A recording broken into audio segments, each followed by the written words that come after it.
Leadership یا لفظ leader, اگرچہ یہ انگریزی زبان کا لفظ ہے لیکن اب یہ پنجابی اور اردو کا بھی حصہ بن گیا ہے۔ آکسفورڈ ڈکشنری نے لیڈ کرنے کی، قیادت کرنے کی بڑی خوبصورت تفسیر کی ہے۔ اس کا بڑا خوبصورت معنی انہوں نے دیا ہے۔ وہ کہتے ہیں کہ ایک ایسا شخص جو دوسروں کا ہاتھ پکڑ کر ان کو آگے لے کر جائے، اس عمل کو کہتے ہیں لیڈ کرنا، قیادت کرنا۔ انگریزی زبان میں لفظ لیڈ ڈچ زبان کا لفظ ہے لائڈن، اس سے نکلا ہے۔ اور اگر آپ ہالینڈ میں جائیں، ماسٹر لیاقت کیسر وہاں جاتے رہتے ہیں، وہاں پر ایک بڑی مشہور یونیورسٹی ہے، انگریزی میں تو میں اسے لائڈن ہی کہوں گا، پتہ نہیں ڈچ میں اس کا تلفظ کیا ہے۔ لائڈن یونیورسٹی یعنی ایک ایسی یونیورسٹی جہاں پر لوگوں کو لیڈ کرنے کی، آگے دوسروں کی قیادت کرنے کی تربیت دی جاتی ہے۔ ڈچ زبان کا لفظ ہے لائڈن اور جرمن زبان کا لفظ ہے لائٹن، اس سے انگریزی زبان کا لفظ لیڈ کرنا نکلا ہے، جو اب اردو اور پنجابی کا حصہ بھی ہے۔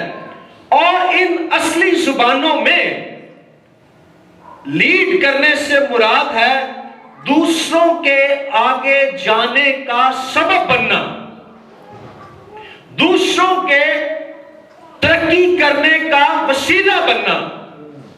سو لیڈر وہ شخص ہوتا ہے جو ہاتھ پکڑ کر اپنے ساتھ یا اپنے پیچھے چلنے والے لوگوں کو اس طور سے آگے لے کر جاتا ہے کہ اس کے وسیلے سے ان کی ترقی ہوتی ہے، اس کے وسیلے سے وہ پیش قدمی کرتے ہیں، اپنی زندگی میں، اپنی خدمت میں آگے بڑھتے ہیں۔ اس عمل میں ایک طرف لیڈر ہے جو راہ دکھاتا ہے، دوسری طرف وہ ہیں جو اس کے پیچھے چل رہے ہیں، انہیں ہم پیروکار کہتے ہیں۔ اور لیڈر اور پیروکار کے درمیان ایک رشتہ ہے۔ اس رشتے میں لیڈر کا کام ہے کہ ان کی زندگیوں پر روحانی طور پر مثبت انداز میں اثر انداز ہو، اور ان کے ساتھ اس طور سے اس کا ایک رشتہ ہو جس میں لیڈر کی طرف سے اپنے پیروکاروں پر اعتماد ہے، اور جو پیروکار ہیں ان کے دلوں میں اپنے لیڈر کے لیے احترام ہے، عزت ہے۔